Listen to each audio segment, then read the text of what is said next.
നാളുകൾക്ക് മുമ്പ് തന്നെ ഒരു ഓഡിയോ ക്ലിപ്പ് പുറത്തു വന്നിരുന്നു.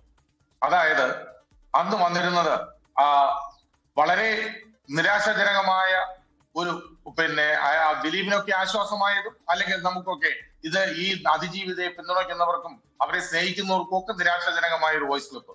അതായത് അന്ന് വന്നിരുന്ന വോയിസ് ക്ലിപ്പ് എന്ന് പറയുന്നത് തേടിയ പള്ളി കാലിൽ ചുറ്റി എന്ന് പറഞ്ഞു തുടങ്ങുന്ന ഒരു വോയിസ് ക്ലിപ്പാണ്. ആ വോയിസ് ക്ലിപ്പ് കേട്ടാൽ അറിയാം എവിടം വരെയാണ് ഇതിന്റെ വ്യാപ്തി ഉണ്ടായിരിക്കുന്നത് എന്ന് വളരെ വ്യക്തമായിട്ട് അറിയാം. അതുമാത്രമല്ല, ഏതാണ്ട് 47ഓളം വോയിസ് ക്ലിപ്പുകൾ. ആ വോയിസ് ക്ലിപ്പുകൾ എന്ന് പറയുന്നത് സാഗർ എന്ന് പറഞ്ഞ ആളെ മൊഴിമാറ്റിയതിന്, അതേപോലെ ആ മൊഴിമാറ്റാൻ കൊണ്ടുപോകുന്നതിന് പണം കൊടുക്കുന്നതിന്, വക്കീലെ കള്ളം പറഞ്ഞു പഠിപ്പിക്കുന്നു, മഞ്ജു വാര്യർ മദ്യപിക്കുമായിരുന്നു എന്നൊക്കെ പറഞ്ഞ് കള്ളം പറഞ്ഞു പഠിപ്പിക്കുന്ന വോയിസ് ക്ലിപ്പുകൾ, അതേപോലെ പൾസർ സുനിക്ക് പണം കൊടുത്തതിനുള്ള രേഖകൾ, പൾസർ സുനിയുടെ അമ്മയ്ക്ക് പണം കൊടുത്തു എന്നുള്ള രേഖകൾ, നാദിർ ഷാ വഴി പൾസർ സുനിക്ക് പണം കൊടുത്തു എന്ന് പറയുന്നത്, പൾസർ സുനിയുടെ കത്ത്, ഇങ്ങനെയുള്ള ഒരുപാട് രേഖകളൊക്കെ ഇരിക്കും.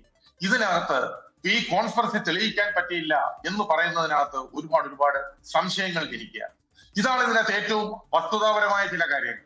ഇത്രയും കാര്യങ്ങൾ ഉണ്ടായിട്ടും 28ഓളം പ്രതികൾ 28ഓളം സാക്ഷികൾ കാലുമാറി എന്ന് പറഞ്ഞു. 162 സാക്ഷികൾ ഉണ്ടായിരുന്നതില് 28ഓളം പേർ കാലുമാറി. ഈ കാലുമാറിയത് ആരൊക്കെയാണ്? മൊഴിമാറ്റി പറഞ്ഞത് ആരൊക്കെയാണ്? നടൻ മുകേഷ്, നടൻ സിദ്ദിഖ്, ഇടവേള ബാബു, ബിന്ദു പണിക്കർ, ബാമ, അങ്ങനെ തുടങ്ങി. പിന്നെ കാവ്യമാധവൻ അച്ഛൻ, അമ്മ, ബ്രദർ, അതേപോലെ കാവ്യമാധവന്റെ സ്വന്തത്തിൽപ്പെട്ട 1-2 പേരെ, 2 വക്കീലന്മാർ, 1 പോലീസ് ഓഫീസർ. ഇത്രയും പേരാണ് വന്നത്.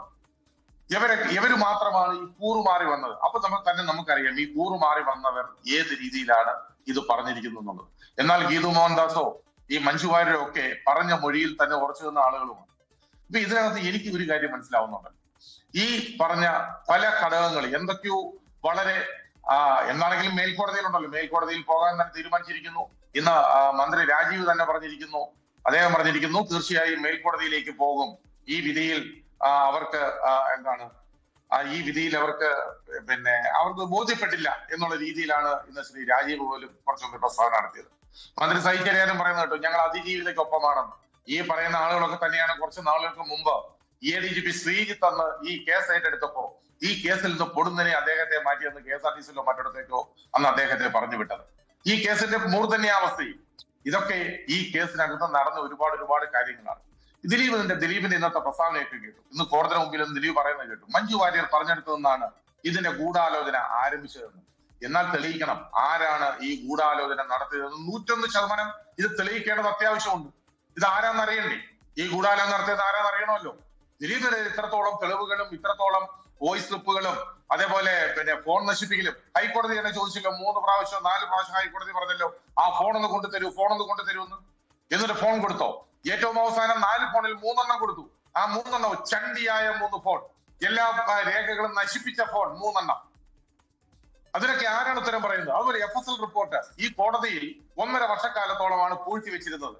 അത് പൂഴ്ത്തിവെച്ചിരുന്നു എന്നുള്ളത് FSL ലാബിൽ നിന്നുള്ള അദ്ദേഹത്തിന്റെ പേര് സുനിൽ, ആ ഉദ്യോഗസ്ഥൻ കോടതിയിൽ മൊഴി കൊടുത്തിട്ടുണ്ടെന്നാണ് എനിക്കറിയാൻ കഴിയുന്നത്.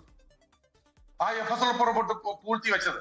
അതേപോലെ ഓരോരോ കാര്യങ്ങൾ എടുത്തു നോക്കിയാൽ ഈ കേസിനെ സംബന്ധിക്കുന്ന കാര്യങ്ങൾ തുടക്കം മുതൽ ഇന്ന് വരെയുള്ള കാര്യങ്ങൾ നോക്കളെ എല്ലാം കള്ളത്തരവും നുണയും കൊണ്ട് കെട്ടിപ്പൊക്കിയ ഒരു ചീട്ട് കൊട്ടാരമായിരുന്നു.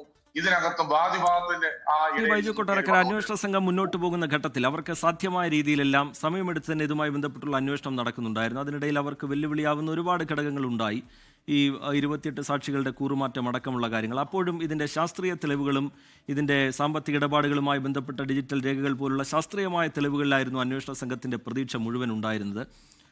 പക്ഷേ അതൊക്കെ കോടതിക്ക് മുമ്പിലേക്ക് എത്തുമ്പോൾ ഇങ്ങനെ ഒരു വിധി പ്രസ്താവത്തിലേക്ക് തന്നെ കാര്യങ്ങൾ പോവുകയാണെങ്കിൽ മേൽക്കോടതിയെ സമീപിക്കുമ്പോഴും പ്രോസിക്യൂഷനെ സംബന്ധിച്ചിടത്തോളം ആശങ്കകളും സംശയങ്ങളും ആത്മവിശ്വാസക്കുറവും ഉണ്ടാവാനുള്ള സാധ്യതയുണ്ടല്ലോ ബൈജു കൊട്ടാരക്കര.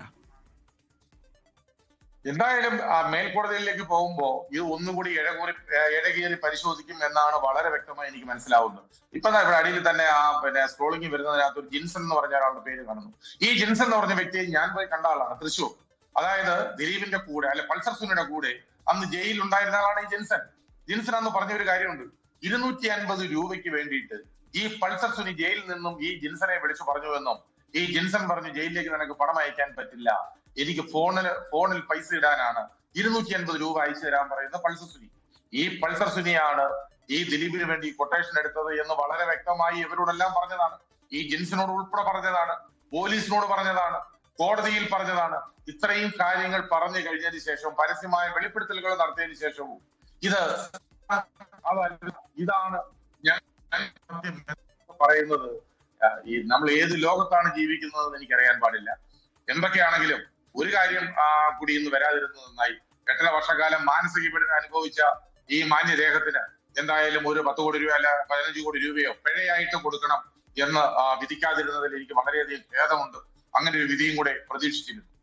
ലോകത്തെവിടെയായാലും ഏത് സമയത്തും 24 വാർത്തകളും ഓഗ്മെന്റഡ് റിയാലിറ്റി പാക്കേജുകളും എക്സ്പ്ലെയിനറുകളും വിശദമായി കാണാൻ ഞങ്ങളുടെ യൂട്യൂബ് ചാനൽ നിങ്ങൾക്ക് സബ്സ്ക്രൈബ് ചെയ്യാം.